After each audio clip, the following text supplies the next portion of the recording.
So again, I'll circle back to our discussion where you had a chat with so many businesses Yep. across Australia. Once you summarized, once you had a view of what they wanted, what were the few steps you took to bring your AI ideas to life? See, I think one of the things which we did was pick up. Obviously, there are multiple problems. You cannot solve all the problems. You have to pick your own niche. So, two or three things which we did. One, what are the problems which you are happy to solve for next 3 to 5 years minimum, right? That's I every day you wake up and you're happy to think about that problem and solve that problem. If you are ready to do that, then that's a tick, right? Second, how complex or how easy is that problem? The more you're heading towards the complexity, the better it is, because then you have a bigger uh, moat, if you can think of, or bigger value add, because you're solving a harder problem. So it's harder for someone else who comes up with a similar idea and wakes up on a Friday morning and says, I coded this over the weekend, and Monday morning he or she has the similar solution. That becomes a little harder. So that was another thing. And third, how crowded is that market? So for example, AI in marketing, there's like many companies out there which are trying that, because it's marketing, sales. So there's a lot of crowd. So we thought of what.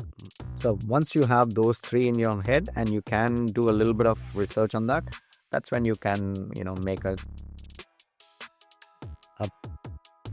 and informative guess that this might be the one where you might succeed, or you might make it a shot. You never know which one, whether the decision was right or not, but that's where we are on the journey. Exactly. Nikl, you have been an entrepreneur for a long time. You were into software development. Yes. And then you moved to AI, and not just one AI, it's two different platforms you developed. Yep. You make it sound easy, but actually it's not. So what are the challenges you have faced as an entrepreneur, and how do you overcome them? Yes, absolutely.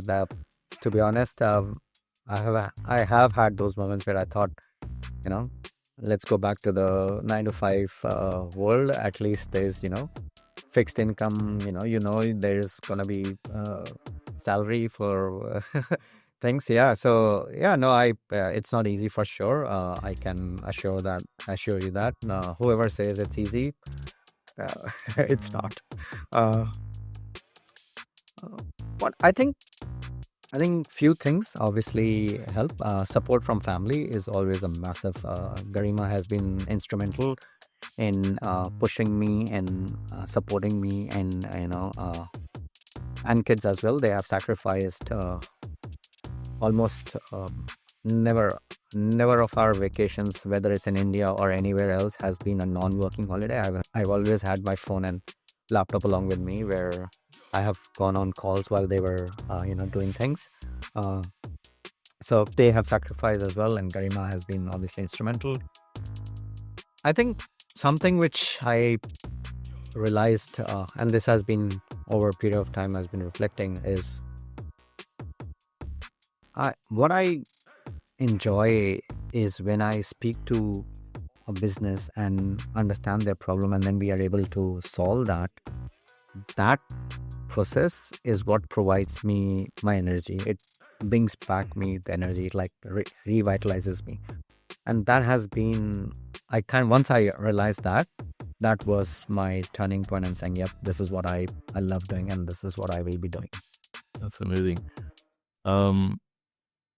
I also wanted to know, you mentioned about going back to 9 to 5. So always have that self-doubt. Yes. How do you overcome that? It's just so hard to wake up in the morning and to kind of bring back to the sense that I have to build something. I'm here for a change. I to be honest, it's not gone. I still feel I have that jitters every now and then, that are we doing the right thing? Are we on the right direction? It's not easy. then I look at I look at inspirational stories from folks who are in the Silicon Valley, who are doing things and they have built things. And one thing which you realize is it's grit and perseverance. And kind of you back yourself and say, well, if they can do it, you can do it. So it's not easy, to be honest. I have my own doubts every day. And who are your role models? Who do you follow, and who do you listen to? Oh, well, on tech side, I listen to a lot of people, OpenAI, obviously, Sam Altman, Andrej. On Jeff Bezos, he has been reading his, things of how he built his empire.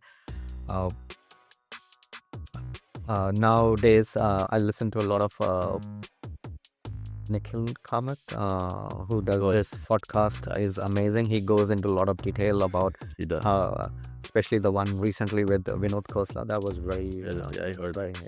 Very amazing podcast. Yeah, I loved it. I thought I'll start with 15 minutes, but kind of going whole way up till an hour. So I think so I spend a lot of time trying to understand perspectives and angles, and especially of Vinod. He had some amazing insights of why should you keep going, what are your big swings which you're making, what are the things which keeps you going, and kind of resonated what we're talking now, that complex things. Yep, let's go, try hard. If we change, we change. If not, then also at least we gave a shot. Exactly. And do you have a mentor in Australia? Do someone you talk to regularly?